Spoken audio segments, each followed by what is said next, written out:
What's happening, everybody? I'm back. Speaking to inspire, living to empower. I got my State Farm on. I'm rocking my State Fizzy, Jake style. All right, check it out. I want to share a story with you regarding my State Farm journey, which has been a very brief journey. Only been with the company for 4 months. But I want to share with you a little behind the scenes, hoping that it helps you in your life journey. I decided to apply with State Farm for the second time after missing the opportunity and my scheduled appointment to go and have my drug test, which this was about maybe a year after I moved to Atlanta. So this is about 3 years ago. And at this time I was terrible with timing. My procrastination was through the roof. I did everything at the last minute. Matter of fact, past the last minute. And I remember going to the clinic to take the drug test. I knew I was late before I even made it into the parking lot. And I was about 10 to 15 minutes late. But the lady let me know there was nothing she can do. I decided to apply with State Farm maybe about 3 years later. Now, I wanted to work with them because I heard great things about them. And I saw the starting pay at the time for the position I wanted. And for me at the time, especially getting my foot in the door and moving to a new environment without a steady job, etc. I said, you know what, this gonna be a good fit. This might be all right for me. So State Farm was always in my mind. However, I had to wait a while. Now, when I applied the next time, check out my story here. I did not see any openings online for the position that I had wanted. But at this time, I was so mentally focused on making the best of the opportunity that I said, you know what I'm going to do is I'm going to print out my resume. I'm going to dress as sharp as I can. And I'm driving down there to the State Farm office. I'm going to lock eyes with an HR representative. That moment is going to become so memorable that they're going to remember my name and they're going to hire me. I know it. So I did just that, right? Drove down the State Farm office, had my resume in hand, dressed down to the T. Get to one of the front doors, because State Farm got several offices in Atlanta. Get to one of the front doors. Realize that it's locked. You can't get in unless you got a key. So I'm trying to contemplate, well, what am I going to do? Around the same time that I'm standing at the door, a gentleman walks out. Asks me, hey, man, what's going on? How you doing? What do you need? We start talking for a little bit. I let him know this is what I'm here for. This is why I came here. This is my resume. Boom. He let me know it's no way you can make it through like that, man. Because even if you were to make it to security is not going to be able to put you in contact with your HR. It won't work. But this is what I would do for you. I give you a referral. Now, the way State Farm does business is this. If their employees give you a referral, the company is willing to consider you before they would consider somebody from the outside who's applying for the same position. That's what I understand so far in regards to their process. The rest, as far as me receiving the email, as far as me responding to the email, me taking the assessment, having the over the phone interview, doing the drug test and going and being there on time. As you can see with me wearing this shirt, the rest is history. And I share that with you because there's some opportunities that's inside that's before you right now. There may be some things in your mind that you're just wondering, well, how can I make this happen? And I'm letting you know sometimes there is no layout as far as a blueprint. It's just simply you being willing to just simply go. And even though I'm saying you, I haven't reached my peak yet either. So really for us, sometimes we just got to just be willing to just get up and just go. Just get up and go for it. What's the worst that could happen? Now, the next part of my story I want to share with you regarding my State Farm experience so far is shift bid. Now, as we started to approach the ending of our training, we had to do a shift bid.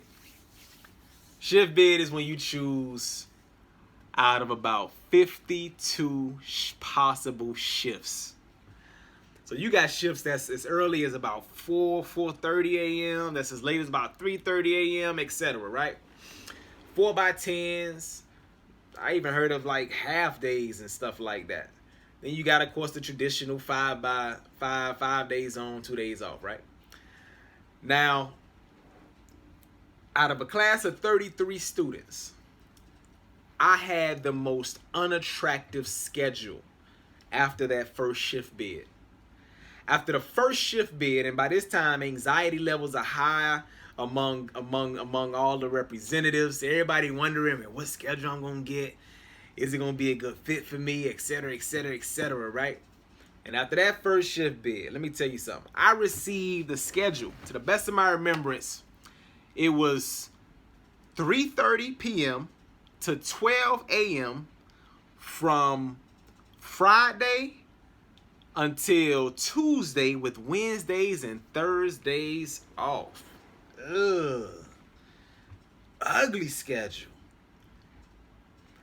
And when I received that schedule, right? And people asking, hey, what schedule did you get? And people going around, you see people laughing, having fun. A couple people weren't so happy. But for the most part, people were happy about their schedule. And they, hey, what schedule you got? Did you get the schedule you wanted? And that was a trying moment for me, because a lot rose up inside of me. I wasn't happy. I didn't even, out of 52 possibilities and different shifts, I think this particular schedule was like number 55 out of 52. I don't even know where this schedule came from. I didn't even know this was a possible schedule. So by the time people came to me and asked me, hey, what schedule did you get? Did you get the one you like? So much was going on inside of me as far as irritation, frustration, disappointment. And I had to choose, how am I going to channel this? How am I going to channel this, right? And a lesson that I learned was this.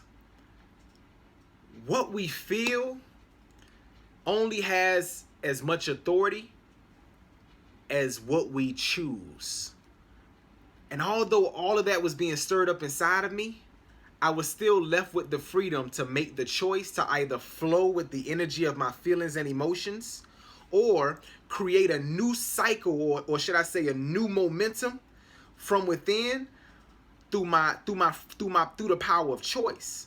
And by choosing to celebrate with those around me who did receive the schedules they wanted, I realized that, you know what we feel does not have power and authority over us until we start to decide to speak and decide to behave in harmony with those feelings.